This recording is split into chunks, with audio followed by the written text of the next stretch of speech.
Okay, this is Elder Keith Films. I'm actually waiting on Miss Shawnee uh, to get on.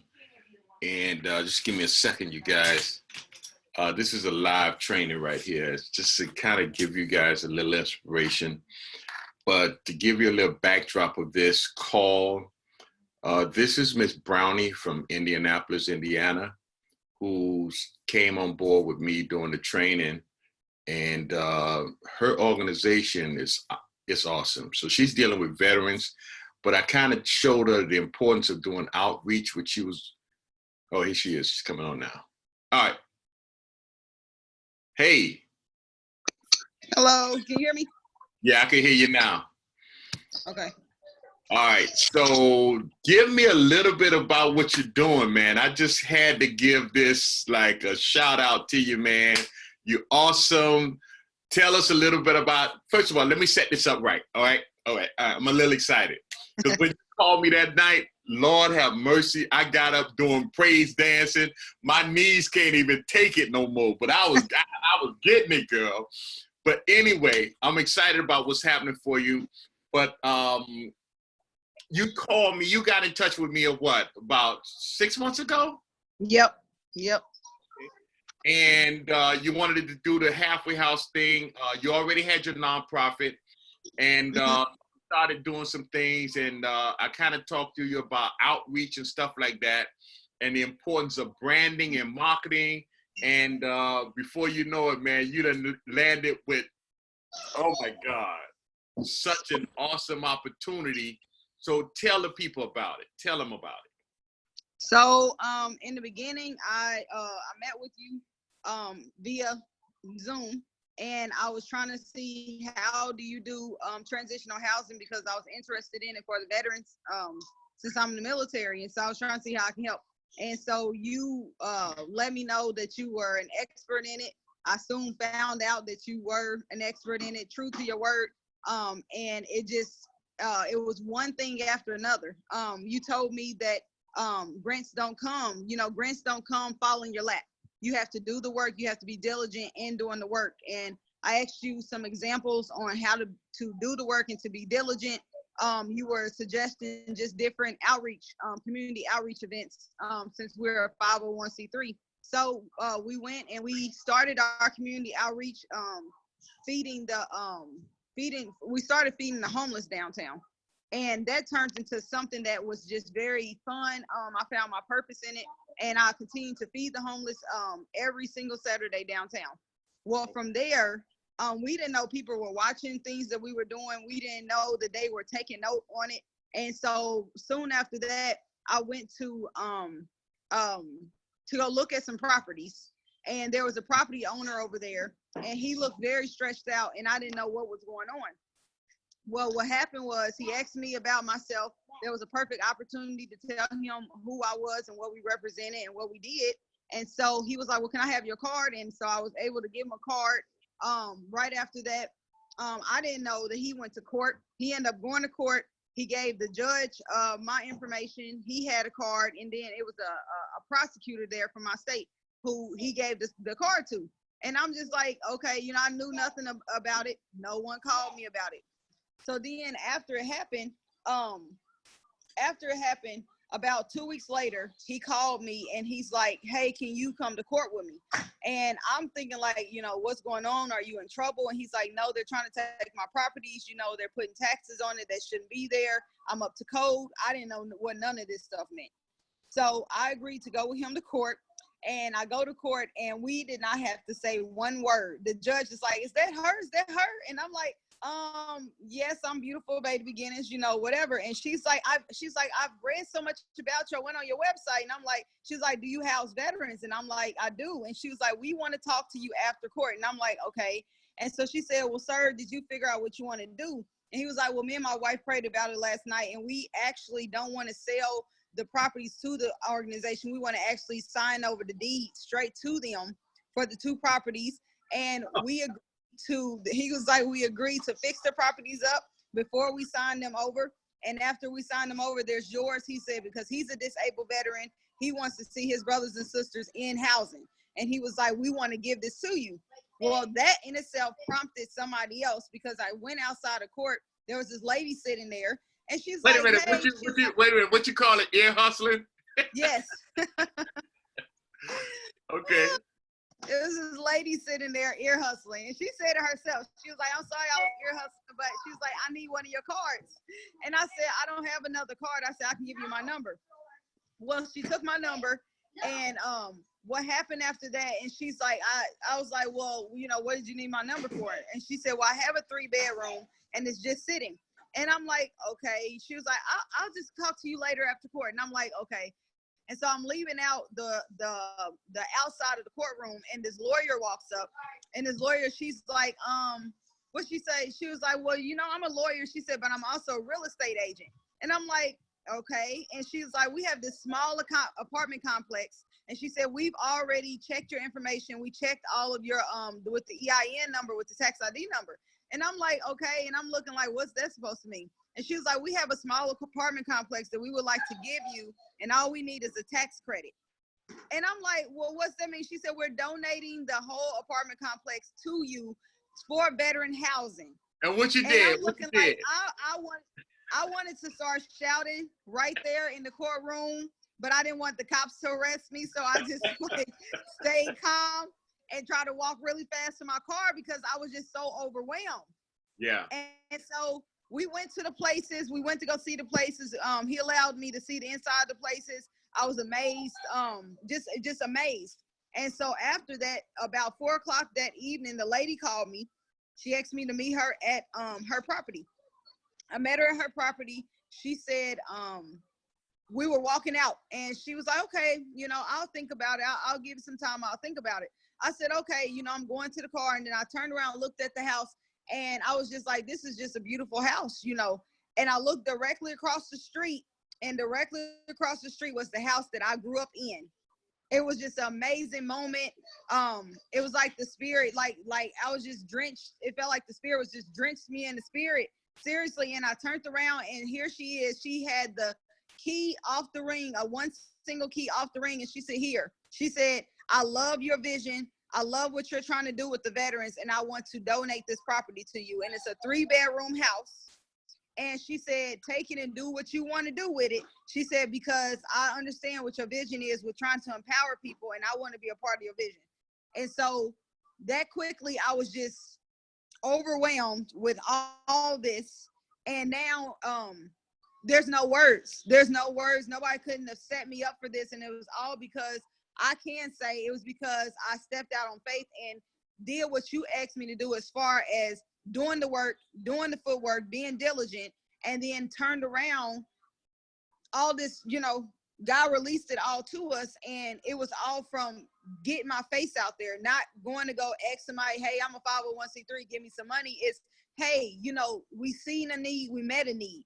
And then they turned around and gave it back to us and saying, we see the need that you have, let us help you meet the need. Exactly. So it was beautiful. Wow. You know, I just thought about something.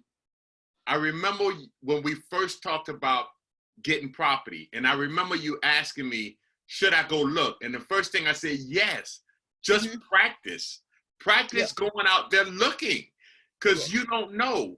Now, let me ask you this. Did you have to have credit? No. Did you have to have money? No. See, all you did was sweat equity. You put time in. Yes. And not a lot of time, just strategic 1-2 hours a week. That's it. Yep.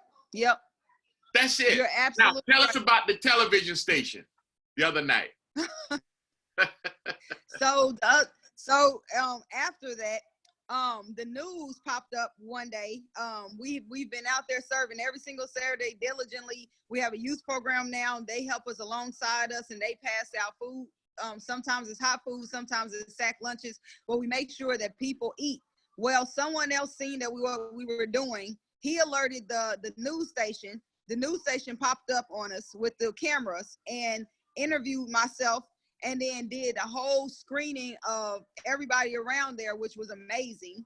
And then turned around and asked me, like, what do we do? And that was my moment with Sweat Equity. That was my moment to say, we're trying to house, we're trying to provide transitional housing for veterans, you know, and saying all this stuff that we do. And they're like, they put on there, they was like, they need your help. And I've gotten so many people who want to be members. Now I have something with membership. I have a whole string of volunteers. I have a whole string of donations of food. I now got Kroger's on my side who wants to donate 25 turkeys for Thanksgiving. Yes, I have Hobby Lobby on my side. I got Walmart on my side. All these people that just came out of nowhere. Oh, and then we had a radio commercial that lasted probably about 4 weeks and then turned around and they wanted something for that. Now, this week, I got a call from one of the top radio stations here, and he wants a complete interview. And he asked me, he said, well, how long do you need it for? And I was like, probably, I don't know, 10 or 15 minutes. I've never done radio. And he started laughing. And he said, you're going to need it longer than that. We're not the news. And he made a joke about it. And what happened was he seen me on the news, and now he wants me on the radio to talk about our transitional housing program. Oh, now, you know what's going to happen. A floodgate of funding is about to come. A floodgate. Trust me. Sponsorship. So you and I are going to get together, and we're going to put a press release together so that we can structure it for donations. Okay? Awesome. Yes. Yeah. So we need $1 million. We need $1 million. Yes. We need $1 million. This is $1 million idea. Now, are you still working? Nope. I resigned from my job because the position is so strong. But let me also tell you, so it was also the opportunity opened up for the daycare because there are people in need of daycare, and there was an opportunity in need for daycare. Someone donated me a house for a daycare. Just for the daycare. Huh? Just for the daycare. Just for the daycare. And someone else turned around and they had closed down one of their daycares because they got 3 of them, and they turned into an adult daycare and gave me all the stuff from that daycare free of charge, no money. I'm telling you. And I was there all day today fixing everything up, putting stuff on the wall, and getting, TV shots and everything like that. And that's for that. And I was asking God, I said, I don't want to resign off my job. I was scared, full-time Army. I'm like, I don't know what else to do, and God is like, do you trust me? And I took the leap of faith. I stepped off my job. The next day, the lady donated us a house for a daycare, for just a daycare, and then turned around, the lady shut down her daycare and gave me all the stuff. Oh, and then yesterday, the person that got me put on the radio, he went and got a house for himself, contacted me and asked me, could I run that daycare for him as the director? I don't have to be there. I just have to put my name on it because he knows who I am. I agreed to it. He paid down payment and the starting of the mortgage for it, and gave me the keys to it. So then I can have 2 daycares instead of 1 daycare. And if that's not revenue coming in, I don't know what to say. Listen, you can't even make this stuff up. You can't make it up, Wow. I'm so proud of you. I never seen this coming at all. So what do you say about people that want to do this and are just sitting around waiting on somebody what do you say to that? I say that first of all, we can't let social media fool us. That anything you want, you truly do have to work hard for. And sometimes you'll be the only one working hard. But if you want it bad enough, you'll get it done. And you have to put your eyes on the prize and work hard for that. So if you're out here and you're the only one sweating bullets because you're doing lawn care, because you're, like you said, you're the one who is letting them know just who you are. They won't know who you are if you're just in the house and you're writing to say, hey, I need this grant for what? And they're like, well, what's the need that you can buy with your own money? But if you get out here and show them, look, I'm passionate about this. I won't sleep until this is done. They're like, hey, we need to, pay attention to this. This may be a problem solver. And they felt like I was a problem solver because what I now hear from the people downtown, when I step out my car and they see my shirt, they literally run to my car and they're like, hey, can we help you? Can we help you set up? And I'm like, I'm just like y'all. I'm just fine. And they're like, no, we want to help you. And literally they know who I am by name now. The library, we stand right across from the central library. Now the security guards knew who I am. They're coming outside like, hey, you got any lunch left? And they're like, we're surprised that y'all still coming. They said some people come once a month just to show their face. They said y'all came down here every single day, back to back. Y'all don't lose a Saturday. And then we go at the same time so people can expect us. And 2 weeks ago, consistency. we fed, yes, consistency. 2 weeks ago, we fed 400 people.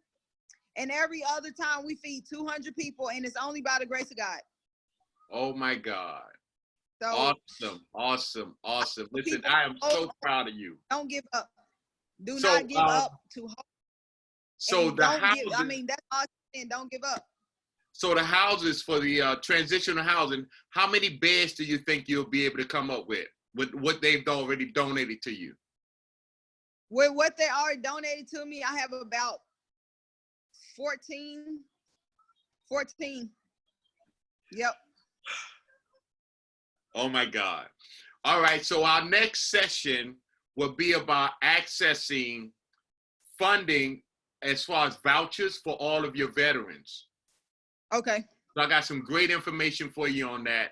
And listen, I'm so proud. I can't wait for you to get me up there. I'm going to fly up there on my own dime. I'm coming on my own.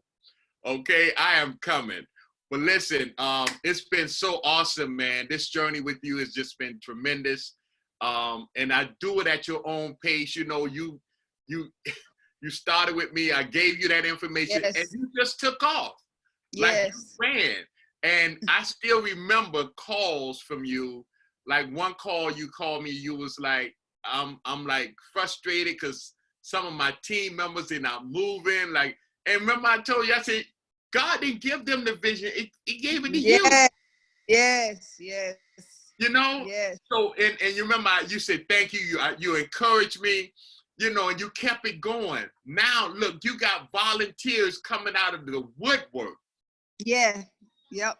You know? Because and somebody from Kenya, a church in Kenya, and I'm gonna go through all the legal aspects and stuff, but they wanted a project of Beautiful Beta Beginnings, which is my organization. They want to do a project of it. They want to do a project from Kenya, and I've been in touch with them. It's him and his wife and their church. And they're like, can we please, have your permission to do a Beautiful Beta Beginnings project? We've seen you on the internet, and they want to see how we can collaborate. And I'm just like, what? It reached across nations? See? So you have a Facebook page, right? Yes. And what else? You have a website. We have a website and a Facebook page. Yep. Good. And Instagram. And Instagram. Okay. Awesome. But I could just see this thing like blowing up. I mean, city to city, like really duplicated. Hey man, that's what it's all about. We got a Guide Star page now that's funding from Facebook, and we got a Network for Good where they pay you. Like if you do a donation on Facebook, Networks for Good will pay directly into your account. So all these people told me no originally. I remember. Because they said I wasn't real. Now, since I've been on the news, now everybody has said yes, including the radio. And I'm like, where was y'all at when I needed to start? And like you said, it had to be sweat equity first. So now they know me and they want to talk to me. Yeah. Awesome. Yep. Awesome. All right, my dear. Thank you so much. We'll be in touch. Let's schedule our next session sometime this week or next week, whenever you're not busy, because you're too busy. I'm going to make you proud. I'm going to make you proud. You told me that from the beginning. You told me from the very beginning. Yeah. Yep. All right. Well, listen. Make you proud. All right. Well, listen, we're going to do this again. And thank you so much for the testimony. Thank you. God bless you. Thank you. Bye-bye.